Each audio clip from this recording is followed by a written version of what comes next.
الحمد لله الحمد لله الذي شرفنا على سائر الأمم برسالة من اختصه من بين الأنام بجوامع الكلم وجواهر الحكم وصلى الله تعالى على خير خلقه محمد وعلى آله وصحبه وبارك وسلم ما نطق اللسان بمدحه ونسخ القلم أما بعد فأعوذ بالله من الشيطان الرجيم بسم الله الرحمن الرحيم محمد رسول الله والذين معه أشداء على الكفار رحماء بينهم تراهم ركعا سجدا يبتغون فضلا من الله ورضوانا الآية. وقال النبي صلى الله عليه وسلم لكل نبي رفيق ورفيقي في الجنة عثمان. صدق الله مولانا العظيم وصدق رسوله النبي الأمي الكريم ونحن على ذلك لمن الشاهدين والشاكرين والحمد لله رب العالمين. سب ساتھی ایک بار درود شریف پڑھ لیں. اللهم صل على محمد وعلى آل محمد كما صليت على إبراهيم وعلى آل إبراهيم إنك حميد مجيد. انتہائی واجب الاحترام میرے عزیز دوستو، بزرگوں، ساتھیوں، السلام علیکم ورحمۃ اللہ وبرکاتہ. عزیزان من، بڑے بڑے علماء کرام یہاں تشریف فرما ہیں. میری حیثیت کیا ہے کہ ان کے سامنے بیان کروں، لیکن پھر بھی بڑوں کے کہنے پر 5 منٹ کا ٹائم دیا گیا ہے. اللہ رب العزت سے دعا ہے کہ اللہ رب العزت حق اور سچ کہنے کی اور اس پر پھر عمل کرنے کی توفیق عطا فرمائے. عزیزان من، ذی الحج کا مہینہ رواں دواں ہے. اس مہینے میں حضرت عثمان ابن عفان رضی اللہ تعالی عنہما کی شہادت ہوئی. تاریخ انسانیت میں حضرت عثمان ابن عفان رضی اللہ تعالی عنہما ایسی شخصیت ہیں کہ جن کے عقد نکاح میں حضور صلی اللہ علیہ وسلم کی 2 صاحبزادیاں آئی، حضرت رقیہ رضی اللہ تعالی عنہا اور اس کے بعد پھر حضرت ام کلثوم رضی اللہ تعالی عنہا. میرے دوستو، حضرت عثمان ابن عفان رضی اللہ تعالی عنہ ایسی شخصیت ہیں کہ آپ علیہ السلام نے ان کو 2 مرتبہ جنت کی خوشخبری دی. تو اس لحاظ سے آپ کو ذو البشارتین کہا جاتا ہے. آپ ہی ایسی شخصیت ہیں کہ 2 مقام پر آپ نے شرکت نہیں کی، لیکن آپ علیہ السلام نے حضرت عثمان ابن عفان رضی اللہ تعالی عنہما کو شریک فرما کر ان کو ذو الشرکتین قرار دیا۔ اور آپ ہی ایسی شخصیت ہیں کہ دو جگہوں پر ہجرت کی، حبشہ کی طرف اور مدینہ کی طرف، تو اس لحاظ سے آپ کو ذو الہجرتین کہا جاتا ہے۔ اور آپ ہی ایسی شخصیت ہیں، جیسا کہ میں نے کہا کہ آپ ہی کے عقد نکاح میں حضور علیہ السلام کی دو صاحبزادیاں آئی، حضرت رقیہ رضی اللہ تعالی عنہ اور حضرت ام کلثوم رضی اللہ تعالی عنہ، تو اس لحاظ سے آپ کو ذو النورین کہا جاتا ہے۔ میرے واجب الاحترام دوستو، آپ کا لقب ناشر القرآن، آپ کی صفات تو بہت ہیں، لیکن ان صفات میں ایک صفت سخاوت کی بھی صفت ہے۔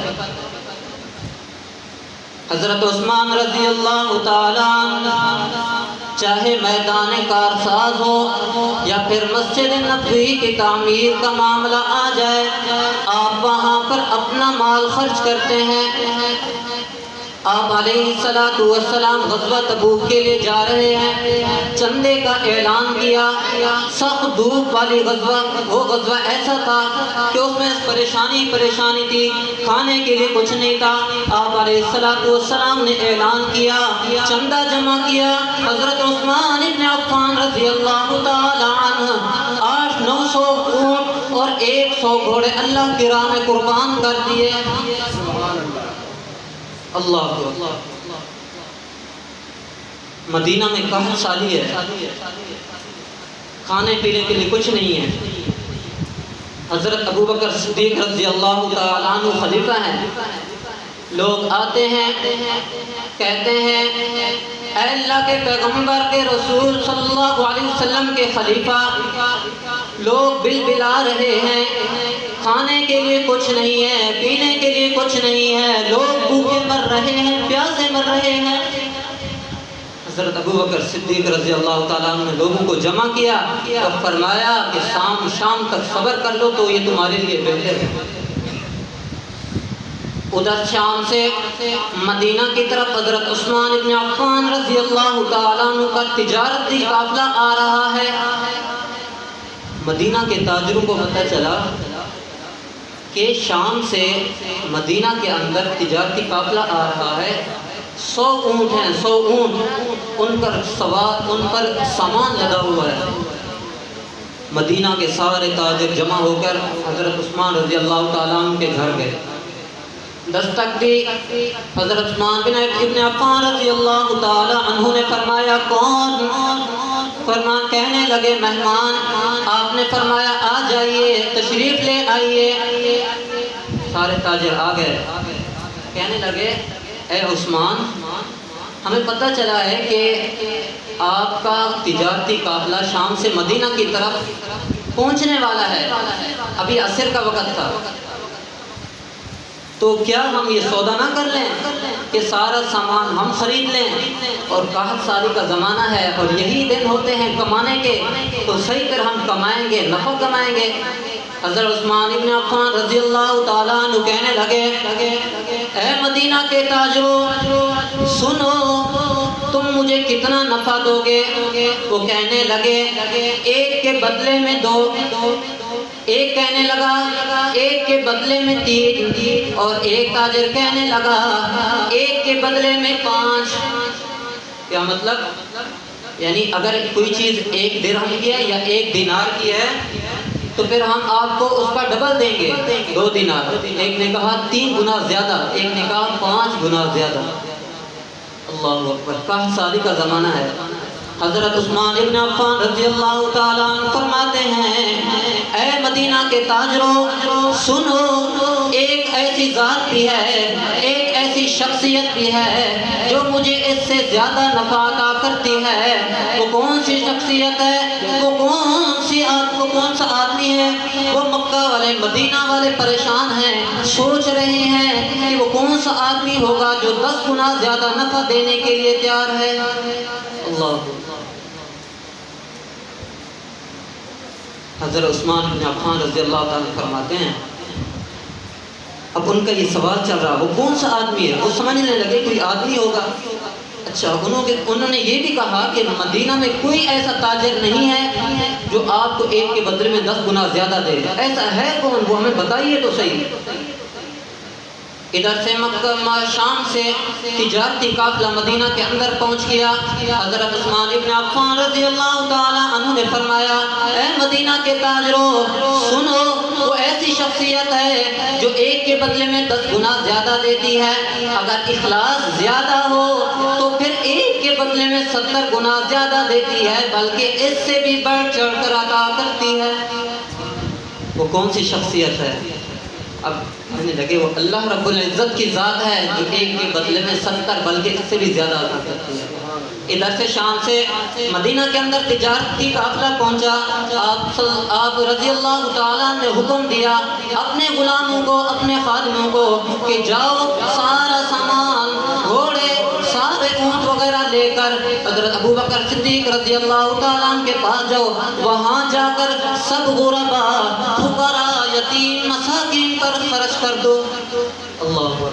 کاٹ کا زمانہ ہے، اگر آج میں اور تم ہوتے تو ہم کہتے 60 سالی کا زمانہ ہے، اسٹاک کر لیتے ہیں، پھر جب ضرورت پڑے گی اس کو مہنگے داموں میں بیچیں گے، جس کو بولتے ہیں ذخیرہ اندوزی۔ شریعت میں ذخیرہ اندوزی اس حال میں کہ لوگ بھوک سے مر رہے ہوں، پیاس میں مر رہے ہوں، شریعت نے اس کی اجازت نہیں دی۔ خیر، غلام، نوکر سب واپس آ گئے۔ جی کیا بنا؟ غلام خادم کہنے لگے کہ اے عثمان، ہم نے سب کچھ تقسیم کر دیا، پھر کیا بچا؟ کہنے لگے صرف اونٹ بچ گئے۔ کہہ رہے جاؤ اونٹ بھی لے جاؤ، ان سب کو قربان نحر کر کے، ذبح کر کے سب مدینہ والوں پر خرچ کر دو، ان کو قربان کر دو۔ سبحان اللہ۔ پھر اس کے بعد فرمایا کہ یہاں تک کہ رسی اور اس کی جو ناک میں ہوتی ہے وہ رسی اور وہ دوسری چیزیں کچھ بھی میرے پاس نہیں لے آنا، سب کو تقسیم کر دو غربا۔ یہ آپ رضی اللہ تعالیٰ عنہ کی ذات شخصیت ہے۔ انہی مہینوں میں ان کا انتقال ہوا 18 ذی الحج کو۔